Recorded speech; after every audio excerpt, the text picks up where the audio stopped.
Got my cup of tea, ready for this to be a ranty video. I like driving, it's one of my favourite things to do. I just like the freedom it gives you to go anywhere you want to. I've been on loads of road trips to like Reading and Sheffield and Manchester and all over the place. I love driving, it's amazing. One thing I hate about driving though is other drivers. Some people on the road do not know how to drive properly, and this pisses me off to no end. I have a theory that if everyone took their driving test again today, half those people wouldn't pass. And you know what? The world would be a better place. One of the main things I hate about drivers is indicators. They're there for a reason, please use them. If I'm driving behind you, don't just suddenly stop and then wait for ages. Like, what the fuck are you doing? And then turn and I'm like, okay then, so that's what you were gonna do. Just tell me, you've got indicators there for a reason. Ugh. If I'm sat at the roundabout waiting for you to come round, but then you decide to use the other exit, but without telling me, I'm sat there looking like a knob to the people behind me. Oh, she could have gone. But I don't know because I don't want to fucking crash into you because you've not used your indicators, okay?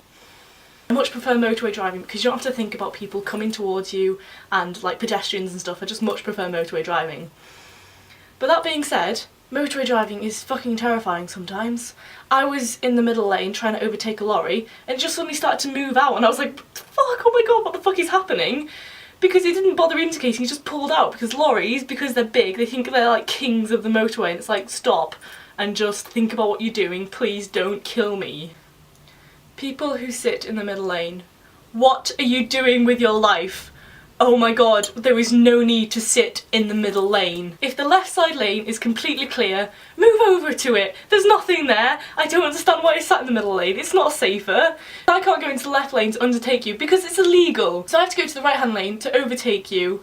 And if it's kind of busy, everyone else has to go to the outer lane to overtake you because you're just sat in the middle lane when there's no need to be. I don't know why people do it. It's the most frustrating thing in the world. Wow, I never realised how angry driving makes me. I always said to my parents I would never be one of those people who shouts at cars in front of me because they can't hear you. But sometimes you just have to because sometimes people are so thick, it's unbelievable. People who drive up my backside. If I'm on a normal road and it's about 30 miles an hour, sometimes, I'll admit it, I'll go a little bit over the speed limit. Everyone does it. If you drive, you do it. If your parents drive, they do it. But I'll do it safely, like I'll go 30 to 35. I won't put myself or anyone else I'm driving in risk. Having said that, why do people still drive up my bum when I'm doing the speed limit? I get people might be late to something, but if you drive up my bum, I'm not going to go any faster. Because I'm not going to break the speed limit, just for you.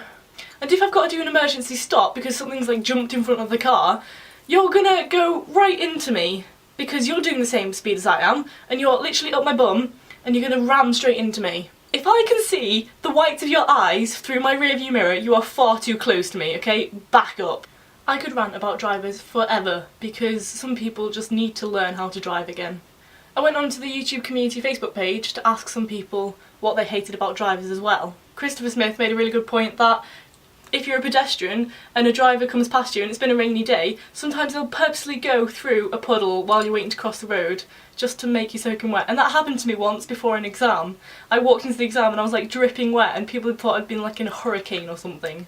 Rebecca made a really good point of those drivers who blast their music through cars. Why do you do this? I'll happily sit in my car, listen to some music, have a bit of a sing-along and whatever, because it's good to listen to music while you're driving, otherwise it's just boring. But why do, like, I don't want to stereotype, but it's kind of usually teenage boys who roll down all the windows and put really heavy bass music on and drive really slowly through town so that everyone can hear their music. Why do you do this? It's not cool. People just think you look like a douche. I mean, come on. What are you doing with your life if you've got to go through a town with really loud music on, like, oh yeah, I'm cool, I can drive, I've got really cool music? No, nobody likes you. Piss off. Right, I finished my cup of tea, I finished my rant, but I had to get it off my chest. Recently when I've been driving, there's been so many shit drives on the road, and just get off the road. Just do it. For everyone's sake. I would say see you next week, guys, but you know it's not going to happen. I'm in the middle of exams at the moment, so I don't know when the next video is going to be, if you care, when I put videos up. But there will be more, I promise, there will be loads more during the summer, because I'm free as a bird. Bye!